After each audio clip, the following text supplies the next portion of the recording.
ஸ்ரீமதே ராமானுஜாய நமஹ. திருவாய்மொழியினுடைய அர்த்தங்களை பார்க்க தொடங்கினோம். முழு கிரந்தம் திருவாய்மொழியினுடைய அர்த்தம் என்ன என்றும், ஒவ்வொரு பத்துக்கும் என்ன அர்த்தம் என்றும், திருவாய்மொழியில் அர்த்த பஞ்சகம் எப்படி சொல்லப்படுகின்றது என்றும், திருவாய்மொழியை சொன்ன ஆழ்வாரின் வைபவம் என்ன என்ற இவற்றையெல்லாம் அனுபவித்தோம். இப்பொழுது ஒவ்வொரு திருவாய்மொழியினுடைய அர்த்தத்தை அனுபவிக்கலாம்.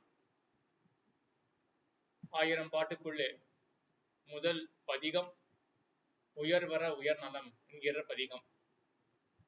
இந்த பதிகத்தை பற்றி முன்பே சிறிது பார்த்துள்ளோம். உயர்த்தின் அணை ஒன்று என்று 4 பதிகங்கள் எம்பெருமானை பற்றி, பரஸ்வரூபத்தை பற்றி சொல்லுகின்றன என்றதை பார்த்தோம். உயர்வர உயர்நலம், திண்ணன் வீடு, அணைவது அரவணை மேல், ஒன்றும் தேவும் என்ற இந்த 4 பதிகங்கள். அதில் முதல் பதிகமான இந்த உயர்வர உயர்நலம் என்கிற பதிகமானது ஸ்ருதி சாயையிலே பகவத் பரத்வத்தை சொல்லுகிறது. அதாவது ஸ்ருதி என்றால் வேதம், வேதமானது எம்பெருமானுடைய பரத்வத்தை எப்படி சொல்லுமோ அவ்வழியிலே இந்த பதிகத்திலே ஆழ்வார் எம்பெருமானுடைய பரத்வத்தை உபபாதனம் சொல்லுகிறார். இந்த பதிகத்தினுடைய முதல் பாட்டு நம் ஆச்சாரியர்கள் தெரிவிப்பவர்கள் மொத்த திருவாய்மொழியினுடைய சுருக்கமாக இந்த பதிகத்தை கொள்ளலாம். இந்த பதிகத்தினுடைய சுருக்கமாக முதல் 3 பாட்டை கொள்ளலாம். அந்த 3 பாட்டுகளினுடைய சுருக்கம் முதல் பாட்டு என்றும் நம் ஆச்சாரியர்கள் தெரிவிப்பார்கள். ஆகையினால் இந்த முதல் பாட்டானது மிகவும் சம்பிரதாயத்தினுடைய அர்த்தங்களை தெரிவிப்பதில் மகத்துவம் பெற்றதான பாட்டு இந்த முதல் பாட்டு. உயர்வர உயர்நலம் உடையவன் எவனவன், மயர்வர மதிரணம் அருளினன் எவனவன், அயர்வரும் அமரர்கள் அதிபதி எவனவன், துயரது சுடரடி துழிதடன் மனனே. உயர்வர உயர்நலமுடையவன் எவனவன். உயர்வு அற. உயர்வு என்ற சொல்லுக்கு இவ்விடத்தில் 2 பொருள்கள் உள்ளன. உயர்த்தி என்றும் வருத்தம் என்றும். உயர்வு அற, உயர்த்தி என்ற அர்த்தத்தை கொள்வோமே என்றால், உயர்த்தி எம்பெருமானை விட்டு மற்ற பொருள்கள் இருக்கின்றன அல்லவா? அந்த பொருள்களுக்கெல்லாம் ஏதோ ஒரு உயர்த்தி இருக்கும். அந்த உயர்த்தி எல்லாம், அந்த உயர்வு எல்லாம் அரும்படியாக, அதாவது மற்ற பொருள்களுக்கு ஏதோ ஒரு மகிமை இருக்கும். ஆனா எம்பெருமானுடைய மகிமையை பார்த்தோமே என்றால் அந்த மகிமை என்றது சூன்யம்தான், இல்லவே இல்லை என்று சொல்ற அளவுக்கு எம்பெருமானுடைய மகிமை இருக்கிறது என்றதை தெரிவிக்கிறது இந்த உயர்வு அற என்று. அதாவது மேருவினுடைய சிகரத்திலே இருந்து கொண்டு கீழே ஒருத்தன் சர்ஷபத்தை, அதாவது கடுக பார்க்கிறான் அப்படின்னு நினைச்சுப்போமே, அவனுக்கு என்ன தோணும்? பொருளே இல்லை அப்படின்னு தான் தோணும். ஆனா உண்மையா பொருளே இல்லையான அங்க சர்ஷபம் கடுகு அப்படின்ற பொருள் இருக்கு. இருந்தாலும் அவன் அந்த உசரத்துல இருக்கானா, அந்த உசரத்துல இருந்து பார்க்கும் பொழுது சர்ஷபம் கடுகு அப்படின்ற ஒரு பொருள் இல்லை என்றே தோன்றும். அதே போல எம்பெருமானுடைய உயர்த்தியை பார்க்கும் பொழுது மற்றவர்களுடைய உயர்த்தி இருக்கு இல்லையா, அது பொருளே அல்ல என்று தோன்றுமா. அது ஆழ்வார் தெரிவிக்கிறார், உயர்வு அற. அப்ப இந்த முதல் வியாக்கியானத்துல உயர்வு அப்படின்ற சொல்லுக்கு என்ன அர்த்தம்? பகவானை விட்ட மற்ற பொருள்கள் அவற்றினுடைய உயர்த்தி அப்படின்னு அர்த்தம். அதெல்லாம் அரும்படியாக, ஒரு பொருளே அல்ல என்று சொல்லும்படியாக எம்பெருமானுடைய குணமானது உயர்ந்து இருக்கின்றது. இது ஒரு அர்த்தம். மற்றொரு அர்த்தம், உயர்வு என்றால் வருத்தம் அப்படின்னு அர்த்தம். எம்பெருமானுக்கோ பெரிய உயர்த்தி இருக்கு. அவனுடைய திருக்கல்யாண குணங்கள்லாம் மிகவும் ஓங்கி உள்ளன. எவனாவது ஒருத்தன் உயர்ந்த பதவியை அடைய வேண்டும் என்றால் அவன் எவ்வளவோ கஷ்டப்படுவானான். பிரம்மாவுடைய பதத்தை ஒரு ஜீவாத்மா எய்தறது, அது கல்பகோட்டி காலம் தவம் செய்திருக்கணும். ஆக இது பிரம்மாவுடைய விஷயத்துல. இந்த லோகத்திலே நம்ம பார்க்கலாம் இல்லையா, படிச்சு முன்னேற வேண்டும், கஷ்டப்பட்டு வாழ்க்கையில முன்னேறார்கள் அப்படின்னு. ஆக கஷ்டம் இருந்தாதான் முன்னேற்றம் இருக்கும். எம்பெருமானுடைய உயர்த்தி எப்படி இருக்கு என்றால், உயர்வு அற. அவனுக்கு உயர்வு வருத்தமே கிடையாது. அவனுடைய உயர்த்தியை அவன் பெறும் பொழுது அவனுக்கு வருத்தமே கிடையாது. என்ன தாற்பயம் அப்படின்னா அவனுடைய உயர்வானது இயல்பாகவே இருக்கு, சுவாபாவிகமாகவே இருக்கு. ஆக ரெண்டு அர்த்தம். உயர்வு அற அப்படின்ற இடத்துல உயர்வு அப்படின்னா உயர்த்தி, பகவானை விட்ட மற்ற பொருள்களினுடைய உயர்த்தி. அந்த உயர்த்தி எல்லாம் அற, அதெல்லாம் ஒரு பொருளே அல்ல. மேரு சிகரத்திலிருந்து பார்க்கும் அந்த கடுக போல இருக்கக்கூடியதுதான் மற்றவர்களுடைய உயர்த்தி. உயர்வு அற அப்படின்னு ஒரு அர்த்தம். மற்றொரு அர்த்தம் என்ன? உயர்வுன்னா வருத்தம் அப்படின்னு அர்த்தம். எம்பெருமான் உயர்ந்திருக்கானே, அவன் எப்படி உயர்ந்திருக்கான் அப்படின்னா உயர்வு அற, அவனுக்கு வருத்தமே இல்லாமல் அவன் இயல்பாகவே உயர்ந்திருக்கான். ஆக உயர்வு அற உயர் நலம், உயர்ந்த நலத்தை உடையவன். நலம் அப்படின்னா ஆனந்தம் அப்படின்ற திருக்கல்யாண குணம். ஒரு குணத்தை சொல்லலாம், இல்லைன்னா அந்த ஆனந்தத்தை கொடுக்கக்கூடிய எம்பெருமானுக்கு விளைவிக்கக்கூடிய எல்லா திருக்கல்யாண குணங்கள், இல்லாட்டி விபூதியோ எப்படி வேணாலும் அர்த்தம் கொள்ளலாம் நலம் அப்படின்ற சொல்லுக்கு. அந்த ஆனந்த குணமோ மற்ற கல்யாண குணங்கள் எல்லாமே எப்படி இருக்குன்னா உயர் நலமாக இருக்கு. நமோ நமோ வாங் மனசாத்தி பூமையே என்று வாக்குக்கும் மனத்துக்கும் அப்பாற்பட்டதாக அப்படிப்பட்ட உயர்ந்த திருக்கல்யாண குணங்கள். ஆக இந்த முதல் அடியில ரெண்டு உயர்வு வருது. உயர்வு அற உயர் நலம் அப்படின்னு. உயர் நலம் அப்படின்னு என்ன அர்த்தம்? உயர்ந்த திருக்கல்யாண குணம். எம்பெருமானுடைய திருக்கல்யாண குணங்கள்லாம் உயர்ந்து இருக்கு, நம்மளுடைய வாக்குக்கும் மனத்துக்கும் அப்பாற்பட்டதாக உயர்ந்து இருக்கு அப்படின்னு உயர் நலம். உயர்வார அப்படின்ற இடத்துல உயர்வுன்றதுக்கு என்ன அர்த்தம்? மற்றவர்களுடைய உயர்த்தி, அதெல்லாம் ஒரு பொருளே அல்லாதபடி அப்படின்னு ஒரு அர்த்தம். வருத்தமர எம்பெருமானுடைய உயர்த்தியானது இருக்கு, இயல்பாகவே எம்பெருமான் உயர்ந்து இருக்கான் அப்படின்னு மற்றொரு அர்த்தம் பார்த்தோம். ஆக உயர்வர உயர் நலம் உடையவன் எவன் அவன் அப்படின்னு. இப்பேற்பட்ட கல்யாண குணங்களை உடையவன் எவன் அப்படின்ற ஆழ்வார். எவன் அப்படின்ற சொல்லு என்ன பண்ணோம் அப்படின்னா பிரசித்தியை காட்டும், ஏற்கவே தெரிஞ்சிருக்கணும். யார் ஒருத்தர் நேற்றுக்கு இங்க வந்தாரோ அவர் தான் இந்த தலிகை பண்ணார் அப்படின்னு சொன்னோமே என்றால் யார் ஒருத்தர் அப்படின்றது ஏற்கனவே நமக்கு தெரிஞ்சிருக்கும் விஷயம். ஆக எவன் எவர் இப்படின்ற சொற்கள் எல்லாமே முன்பே தெரிந்த விஷயத்தை காட்டும். அதே போலதான் இங்க யதா சைந்தவ கணஹா அப்படின்னு ஸ்ருதியானது சொல்றது. ரசகண ஏவ ஏவம் பிரஜானாத்மா ஏவம் விஜயானாத்மா சர்வம் விஜயான கண ஏவ அப்படின்னு இந்த ஜீவாத்மாவை சொல்லக்கூடிய அந்த தருணத்துல பரமாத்மாவையும் சொல்றது ஒரு இடத்துல உபனிஷத்தானது. அது என்ன பண்றது அப்படின்னா இவன் பிரசித்தமாக இருக்கான், விஞ்ஞான கணமாக இருக்கான் அப்படின்னு உபனிஷத் சொல்றது இல்லையா. அந்த உபனிஷத் பிரசித்தி, அதாவது உபனிஷத்தை சொல்லப்பட்ட அந்த பரமபுருஷன் அவன் தான் இந்த உயர்நலம் உடையவன் எவன் அப்படின்னு ஆழ்வார் இங்க காட்டுறார். அவன் அந்த எம்பெருமான் என்ன பண்றான், அந்த பகவான் என்ன பண்றான் அப்படின்னா மயர் வர மதிநலம் அருளினன். அவன் எனக்கு ஒரு சிறந்த உபகாரத்தை பண்றான். என்ன பண்றான் அப்படின்னா மயர்வு அற. மயர்வு என்றால் இருள் துயக்கு மயக்கு என்ற மூன்று விதமான அஜ்ஞானம், அதாவது ஞான அனுதயம், அந்யதா ஞானம், விபரீத ஞானம் என்று மூன்று விதமாக அஜ்ஞானத்தை பிரிப்பார்கள். ஞான அனுதயம் என்றால் அறவே அடிப்படையில விஷயமே தெரியல, அப்படிப்பட்ட அஜ்ஞானம் அதுதான் ஞான அனுதயம். அதுக்கப்புறம் அந்யதா ஞானம் அப்படின்னா பொருளை தெரிஞ்சுட்டு இருக்கும், ஆனா பொருளினுடைய தன்மையை வேறுபட்டதாக அறியணும். எதிரில சங்கம் இருக்குன்னு தெரிஞ்சுட்டு இருக்கோம், ஆனா எப்படி தெரிஞ்சுட்டு இருக்கோம், அது பீத்தமாக இருக்கு, அதாவது மஞ்சளாக இருக்கு அப்படின்னு தெரிஞ்சுட்டு இருக்கோம். சங்கத்துக்கு நிறம் மஞ்சளா, அதுக்கு நிறம் வெள்ளை, ஆனா அத பொருளை வேறு விதமாக தெரிஞ்சுக்கிறோம் இல்லையா, அதுக்குதான் அந்யதா ஞானம் அப்படின்னு பேரு. மற்றொன்று விபரீத ஞானம். எதிரில தூண் இருக்கு, அதை பார்த்து புருஷன் ஒரு மனிதன் அப்படின்னு நினைச்சோமே என்றால் அந்த பொருளையே மாத்தி தெரிஞ்சுக்கிறது, அது விபரீத ஞானம்.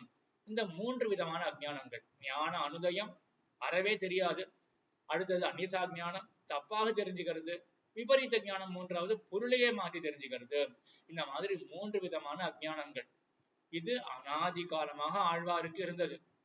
சம்பிரதாயத்தை சொல்லணுமே என்றால் ஞான அனுதயம் அப்படின்னா தேகத்தை காட்டிலும் ஆத்மாவானது வேறுபட்டது அப்படின்றதுதான் அடிப்படை ஞானம். அதுவே இல்லை என்றால் அதுதான் ஞான அனுதயம், அடிப்படை ஞானமே கிடையாது. அதுக்கப்புறம் அந்யதா ஞானம் அப்படின்னா இந்த ஜீவாத்மா தனி எப்படி தெரிஞ்சுட்டான், ஆனா இந்த ஜீவாத்மாவானவன் யார் யாருக்கும் அடிமை அப்படின்னு நினைத்தோமே என்றால் அது அந்யதா ஞானம், ஆத்மாவை வேறுபட்டதாக புரிஞ்சுக்கிறது.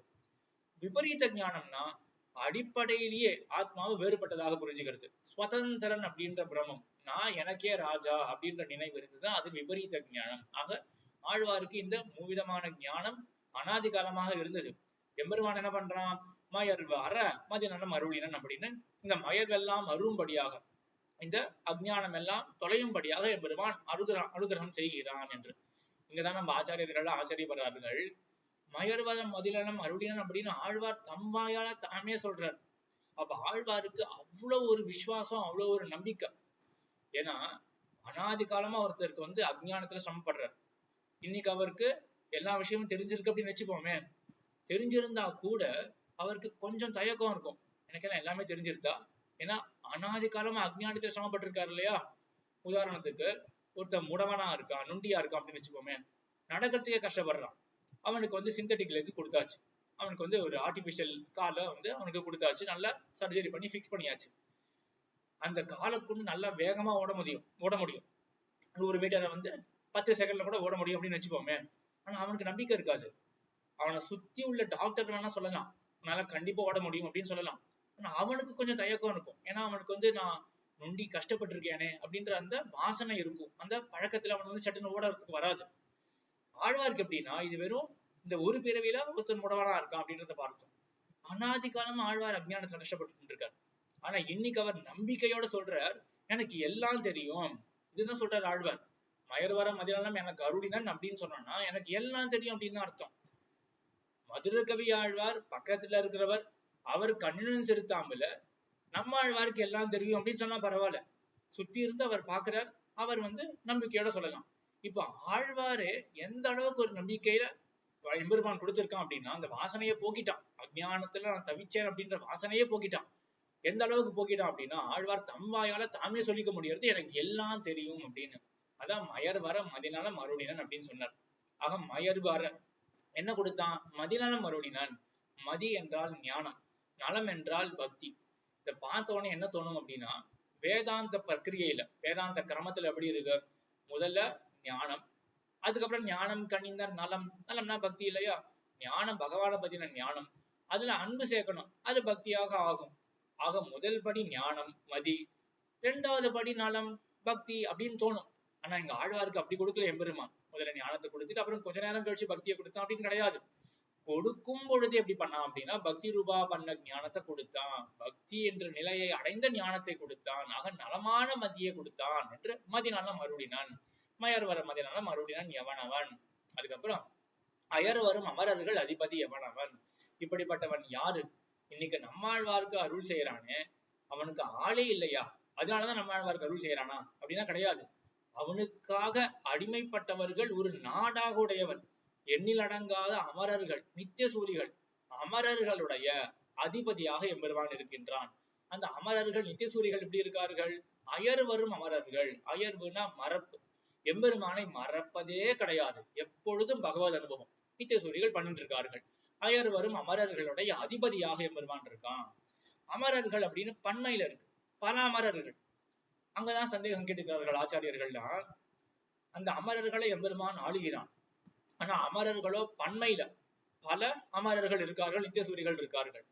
அவர்களை ஆளும் பொழுது ஒரு கால் அந்த அமரர்களை அனுவர்த்தித்து கொண்டு பகவான் ஆளுகிறானா?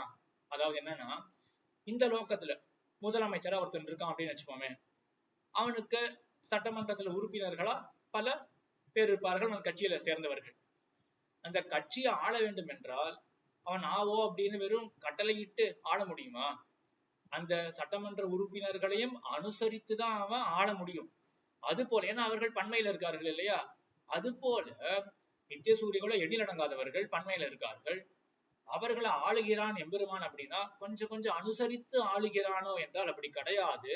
அமரர்கள் அதிபதி என்று அதிகப்பதிகி அதிபதிகி என்று சொல்லுவார்கள். அவர்களுக்கும் மிகவும் மேம்பட்டவன், அதிபதியாக இருக்கின்றான் எம்பெருமான் என்று. அயர் வரும் அமரர்கள் அதிபதி எவனவன். அவனுடைய துயரறு சுடரடி தொழுதடன் மனனே என்று. அவனுடைய துயரறு சுடரடி அப்படின்னா, எம்பெருமானாருக்கு முன்புள்ள ஆச்சாரியர்கள் என்ன சாதித்தார்கள் என்றால், துயர் அறுக்கும் சுடரடி. அவனுடைய திருவடிகளை கிட்டக்கூடிய அடியார்களுடைய துயரத்தை அறுக்கக்கூடிய சுடரடியானது எம்பெருமான் உடையது என்று துயரறு சுடரடி அப்படின்னு சொன்னார்கள். எம்பெருமானார் என்ன அர்த்தம் அருளி செய்தார் என்றால், துயர் அரும் சுடரடி. ஆழ்வாருக்கு மயர்வர மதிநலம் அருள எம்பெருமானுடைய துயரமானது அற்று போச்சு. அடியார்களுடைய துயரமானது அற எம்பெருமானுடைய துயரமானது அருகின்றது என்று துயர் அரும் சுடரடி தொழுதழன் மனனே. தொழுது எடு, தொழ வேண்டும்.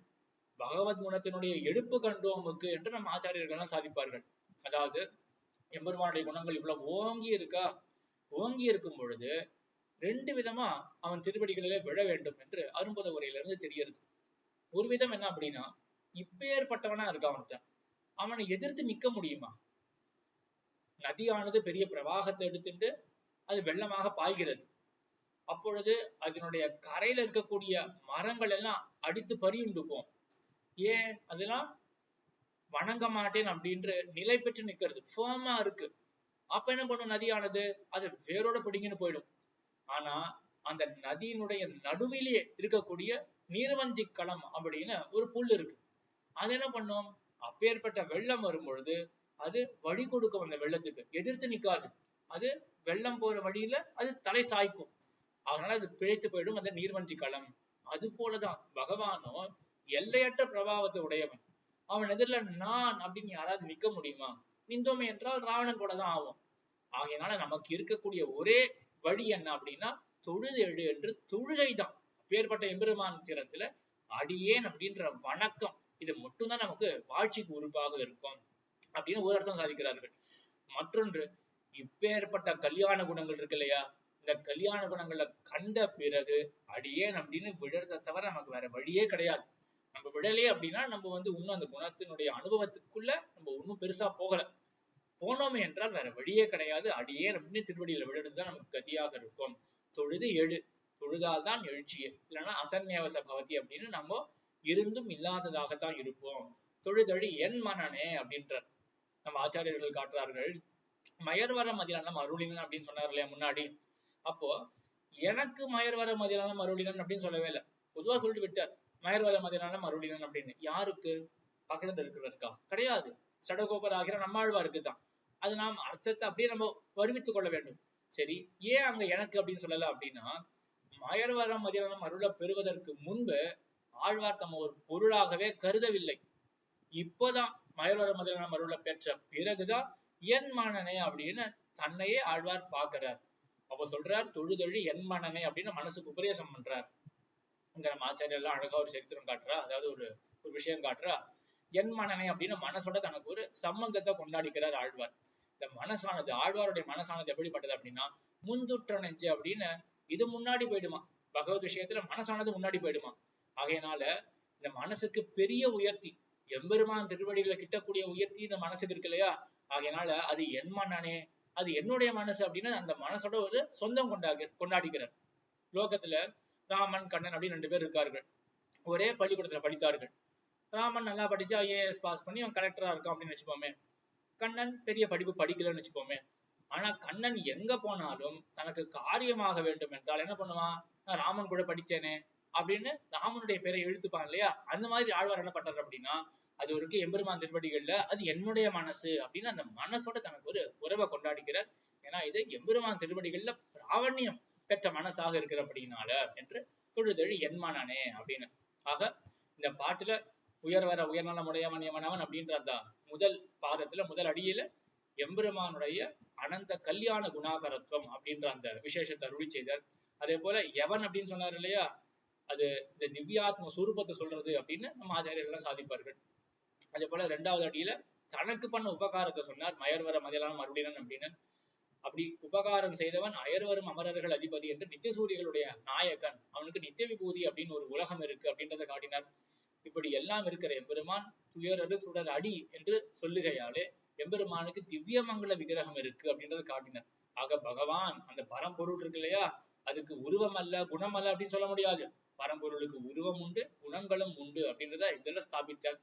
இதே பாட்டுல அர்த்த பஞ்சகத்தினுடைய அர்த்தம் எல்லாம் கொண்டு வந்துட்டார் ஆழ்வார். எப்படி என்றால் உயர்வர உயர்நலம் என்று பரஸ்வரூபத்தை எல்லாம் சொன்னார். அதே போல அயர்வரும் அமரர்கள் அதிபதி என்று பிராபியமாக இருக்கக்கூடியதை சொன்னார். நம்ம போய் கிட்ட போகிற விஷயம் என்ன அப்படின்னா, நித்தியசூரிகளுடைய நாயகன் அப்படின்றது அந்த பிராபிய விஷயத்தை சொன்னார். அடைந்து என்ன பண்ண போறோம்? கைங்கரியம் பண்ண போறோம். அதை தொழுதெழு அப்படின்னு அந்த தொழுகையை சொன்னார், கைங்கரியத்தை சொன்னார். இதெல்லாம் சொல்லிட்டு விரோதியும் சொல்றார். மயர்வர் அப்படின்னு சொன்னார் இல்லையா, இத்தனை நாள் கைங்கரியம் பண்ண முடியாமல் நம்மளை தடுக்கக்கூடியது என்ன? நம்மளுடைய மயர்வு அஜ்ஞானம். அதெல்லாம் அரும்படியாக அப்படின்னு விரோதி போக்குறத சொன்னார். அதே போல இவற்றை எல்லாம் செய்யக்கூடிய அதிகாரி யாருக்கு எம்பெருமான் இதெல்லாம் பண்ணுவான் அப்படின்னா, தொழுதெழி என்மானானே அப்படின்னு சொன்னார். சுத்தமான மனசை உடையவன், அவன் தான் அதிகாரி பகவத் விஷயத்துல. நம்ம ஆச்சாரியர்கள்லாம் சாதிப்பார்கள், திவ்ய பிரபந்தத்தை கத்துக்கணும் அப்படின்னா யாருக்கு அதிகாரம் உண்டுன்னா, உண்டியே உடைய உகந்தோடும் அப்படின்னு கண்டதே காட்சி கொண்டதே போலம்னு இருக்கக்கூடாது. யாருக்கு வஸ்திரத்திலையும் போதனத்திலையும் ஆசை இருக்கோ அவன் திவ்ய பிரபந்தத்தை கத்துக்கிறதுல அதிகாரம் கிடையாது அப்படின்னு சொல்லி வச்சிருக்கார்கள், இதை சொல்லியிருக்கார்கள். ஆகையினால அந்த மாதிரி ஒரு பரிசுத்தமான ஒரு மனசை கொண்டவன் தான் இந்த விஷயத்துல அதிகாரி அப்படின்னு சொல்லியிருக்கார்கள். இதெல்லாம் நமக்கு வராது, நிச்சயமா அது தெரியும். இருந்தாலும் இப்படிப்பட்ட பரிசுத்தமான அந்தகரணத்தை மனசை கொண்ட ஆழ்வாரான எம்பெருமானாரான அவர்கள் திருவடிகளை ஆசிரியித்து அதுவே நமக்கு போதுமானது என்று இருப்போம். மேலும் பகவானுடைய குணங்களை அனுபவித்துக் கொண்டு எவ்வளவு முடியுமோ எம்பெருமான் திருவடிகள் நெருக்கத்தை சம்பாதித்துக் கொள்வோம். ஆக முதல் பாட்டினுடைய அர்த்தத்தை பார்த்தோம் ஆயிற்று. ஆழ்வார் திருவடிகளே சரணம், எம்பெருமானார் திருவடிகளே சரணம், ஜீயர் திருவடிகளே சரணம்.